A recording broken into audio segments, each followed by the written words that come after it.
Where is my head? Where are my bones? Why are my days so far from home?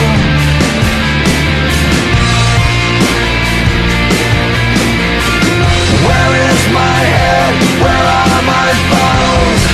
Can you save me from myself?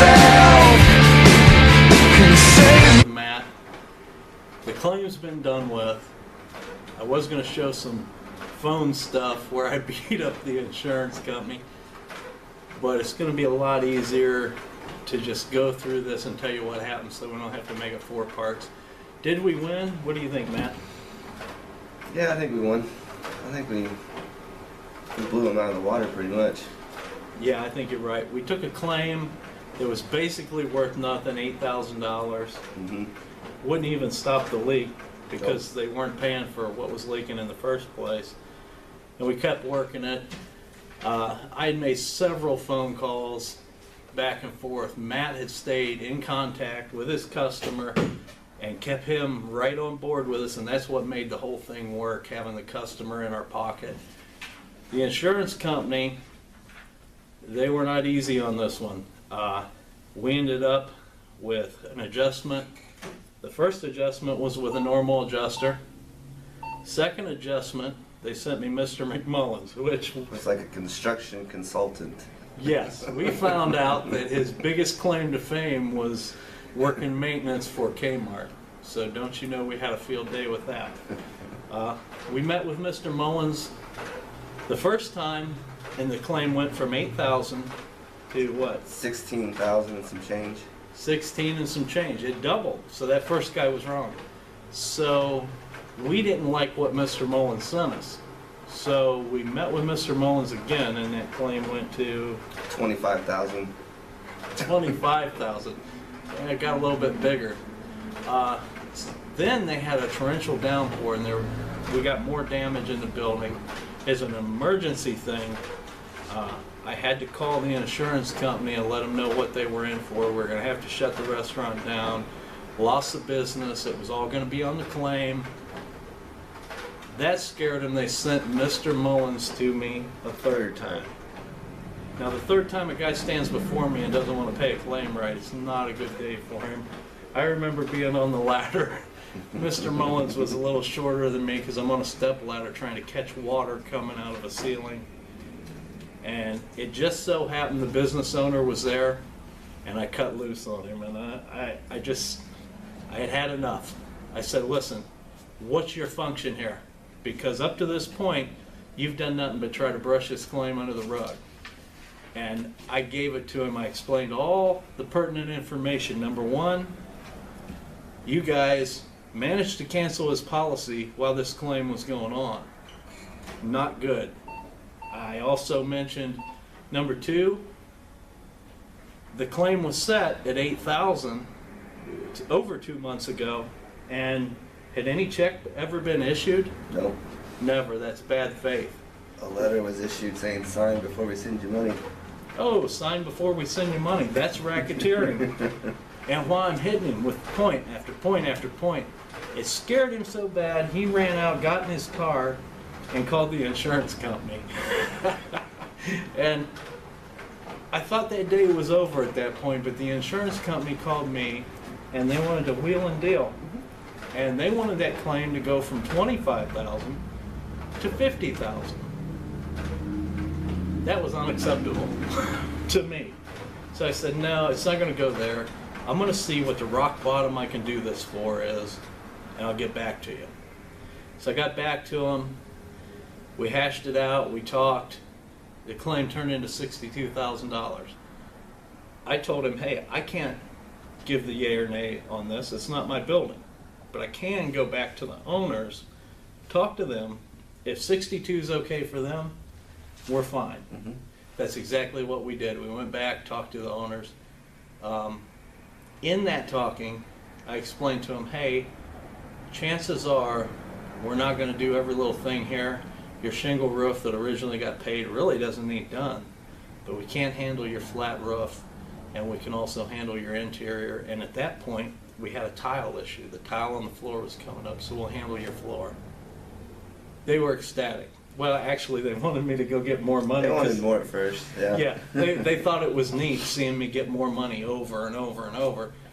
And I had to tell them, hey, it's between 62 and arbitration, which is not good for you. An arbitration on a very old roof like that would not have been good. So they settled at 62. Then I went back and I spoke to George again, and George told me, I don't remember, I thought we said 50. After I already agreed to go to the homeowner with 62. Oh no, that was not a good day for George. I lost it. I blew up on him. He said, let me check it out. I said, well, call me back, 'cause something's going to happen one way or another. So he calls me.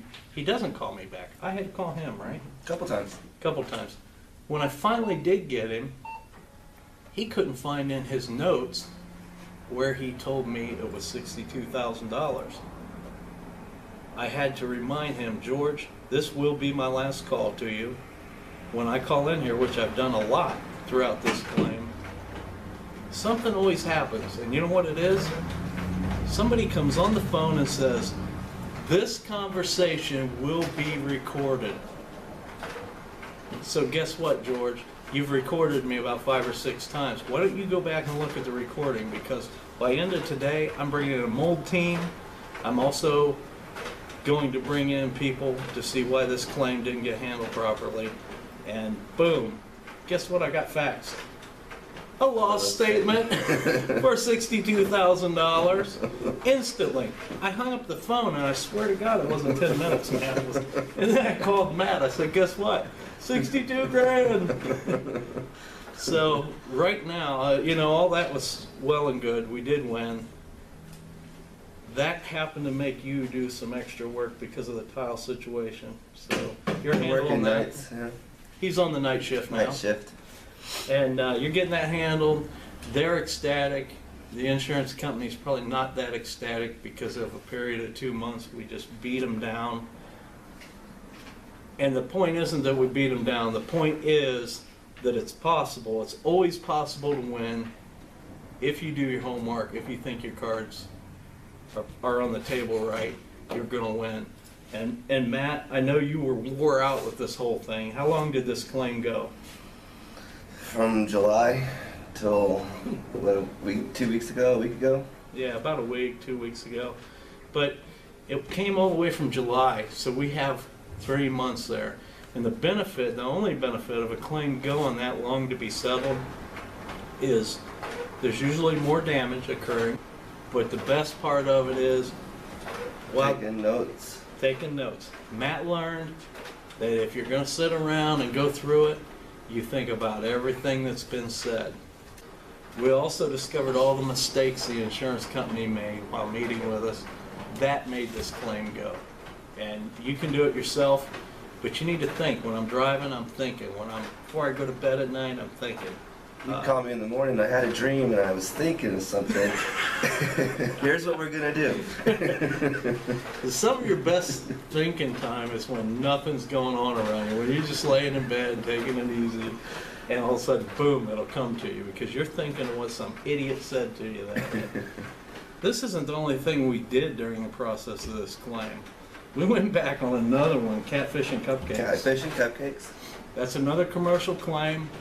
It had had 2 prior adjustments, and I was the 3rd adjustment there.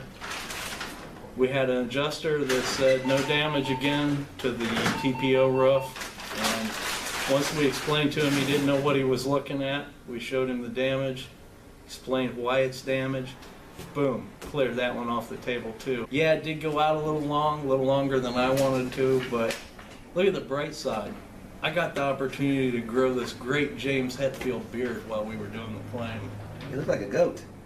Well, I am kind of like a goat. You know what GOAT stands for, right? Greatest of all time. At my best when I'm terrorist inside. At my best when it's all me.